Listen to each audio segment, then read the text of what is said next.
يا مساء الجمال يا حبيب اخوك، عامل ايه؟ كل سنه وانت طيب بمناسبه العيد الكبير. انا نرد افلام، والنهارده جاي اكلمك عن فيلم باليرينا، وهو فيلم مشتق من سلسله جون ويك بدون اي نوع من انواع الحرق. يعني كل الكلام اللي هنقوله النهارده هو يا اما موجود في التريلر او قاله صناع الفيلم في الانترفيوز بتاعته. ودلوقتي خلينا نبدا عشان عندنا كلام كبير هنقوله النهارده، واحنا تحديدا عندنا سؤالين مهمين عايزين نجاوب عليهم. هل جون ويك ظهر كتير في الفيلم؟ والفيلم ده احداثه بتحصل امتى في السلسله بتاعت جون ويك؟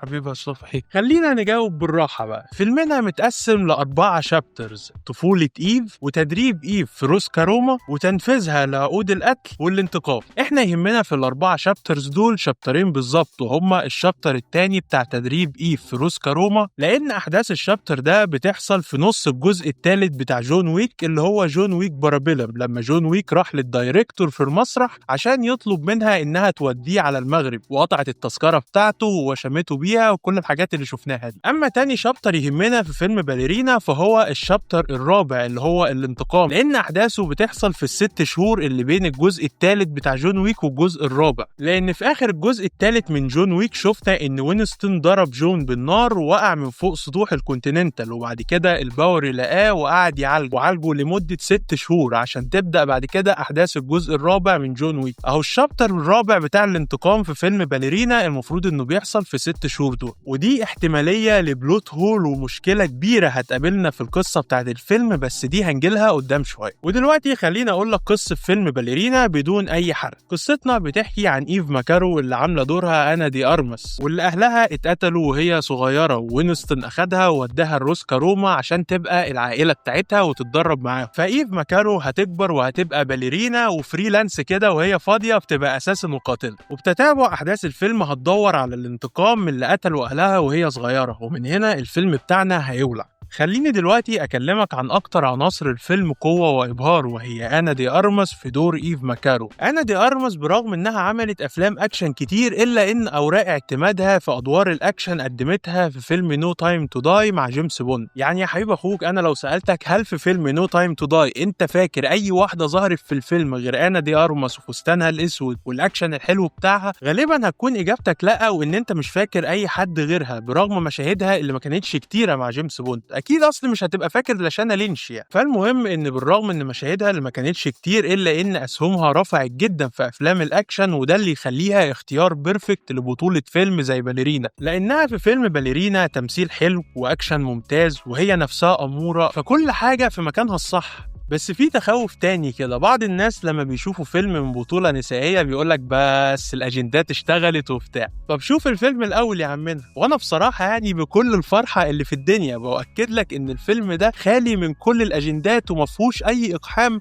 للحاجات النسوية الغريبة دي. بالعكس، البطلة مناسبة جدا للقصة، والفيلم نفسه جاي يحكي قصة جديدة ويبين لنا أماكن جديدة بكذا عنصر مختلف وجديد على سلسلة جون ويك كلها، وده اللي هنوضحه دلوقتي. خلينا نتكلم عن سلسلة جون ويك. السلسلة دي بيكون فيه تيم معين كده بيحصل في كل جزء. يعني مثلا لازم في كل جزء يكون فيه فايت سين في حفلة، يكون بإضاءة مميزة وساوند تراكس تدخلك في المود، ولازم في كل جزء تشوف حتة جديدة من فندق الكونتيننتال. وكل العناصر دي مستمرة معانا في فيلم باليرينا، فانت مش هتحس ان هو جزء بعيد عن السلسلة او مختلف عنها. بالعكس، الجزء بتاع باليرينا من اوله لاخره فيه روح جون ويك جدا. وحيث ان احنا جبنا سيرة الكونتيننتال، فاحنا هنشوف لأول مرة كونتيننتال مدينة براغ، وكمان وينستون هيورينا سريعا كده حتة جديدة في الفندق بتاعه في مدينة نيويورك. لو تفتكر معايا كده حبيب اخوك، فكان في شخصية اسمها شارون اللي هو الريسبشنست في فندق الكونتيننتال، واللي الماركيز دي جريمو قتله في اول الجزء الرابع، وهو الممثل نفسه مات في الحقيقة كمان، بس هو موجود معانا في فيلم باليرينا لان هو صور مشاهده قبل ما يموت سواء في الحقيقة او في الفيلم يعني. فظهوره في الجزء بتاع باليرينا كان ظهور تكريمي ليه، وكمان هو موجود على بوستر الفيلم، ودي كانت لفتة حلوة من صناع الفيلم عموما. نيجي بقى لسؤال مهم: ايه الفرق بين ايف وجون ويك؟ وهل الاتنين متشابهين فعلا؟ شوف يا حبيب اخوك، فيلم باليرينا هو فيلم سبين اوف لتقديم شخصية جديدة، وفي حاجات جديدة ظهرت فيه هكلمك عنها في البوينت الجاية، بس هو مشترك مع سلسلة جون ويك في حاجات كتير، زي مثلا التيم بتاع الفيلم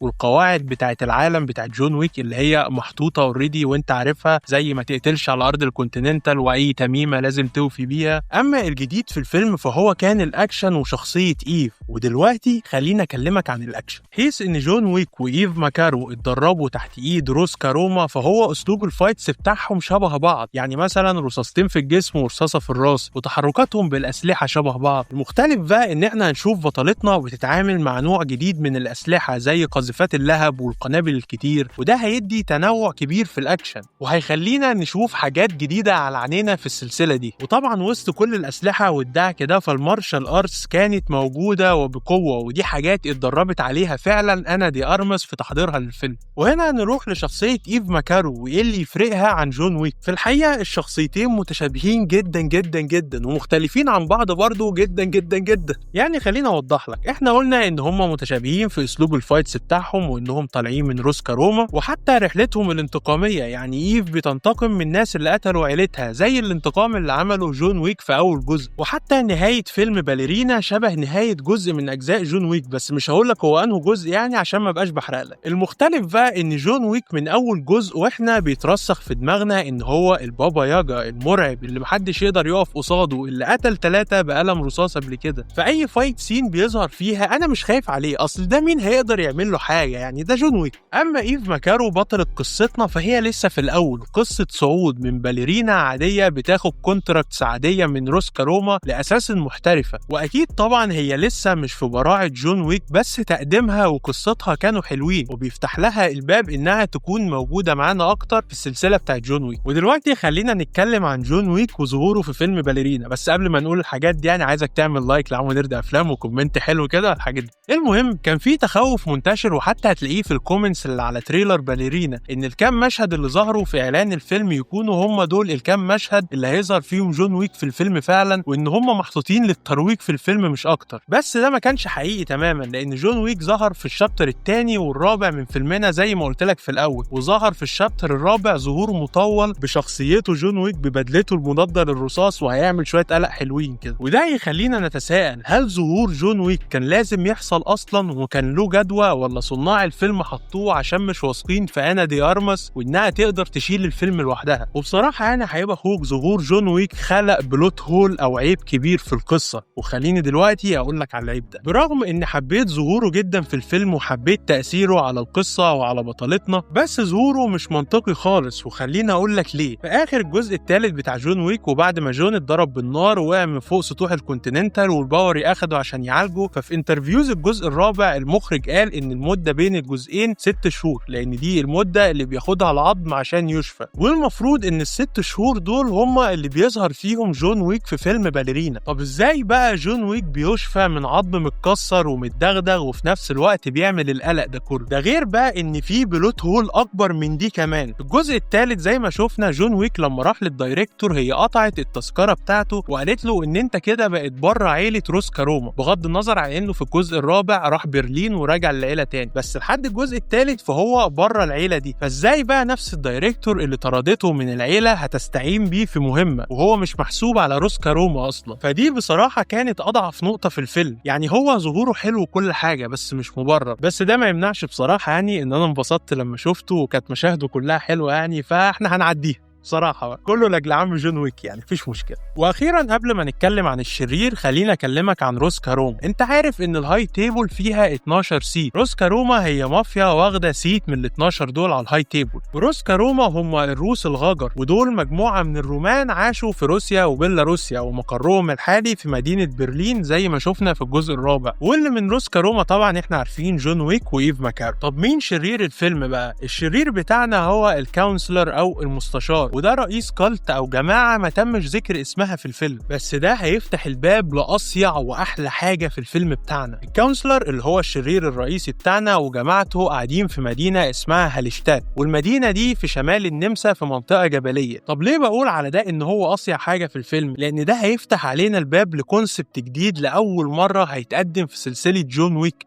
وهو ان مدينه كامله بتفايت، مدينه كامله مسلحه اكنها دوله صغيره، وده هيخلق لنا اكشن سيكونسز كتيره جدا على مدار الفيلم، وكلها هتكون مختلفه وممتعه بصريا. انا في الحقيقه ما اعرفش انت عارف ولا لا يا حبيب اخوك، بس جون ويك ما ماتش في اخر الجزء الرابع، والجزء الخامس من جون ويك هو دلوقتي في مرحله البري برودكشن، وانا يعني كنت عملت ريفيو حلو كده للجزء الرابع من جون ويك، هسيب لك اللينك بتاعه في الكومنتس على فيسبوك. وتقييمي لفيلم باليرينا، الفيلم السبين اوف من سلسله جون ويك والخامس في السلسله، هو 7.5 من 10. فيلم ريكومندد طبعا، ومتعة بصرية وأكشن بروح جون ويك، بيقدم لنا شخصية جديدة أكيد هنشوفها مستقبلا وهتتعاون مع جون ويك مستقبلا، ودي بصراحة ثنائية أنا أحب أشوفها جدا. ما تنساش تقول لي رأيك في الكومنتس بقى حبيب أخوك، وهتلاقي عمو نرد أفلام على فيسبوك ويوتيوب، لايك بقى وسبسكرايب والحاجات الحلوة اللي أنت بتحبها. وبس كده، سلام عليكم. قفل يعني.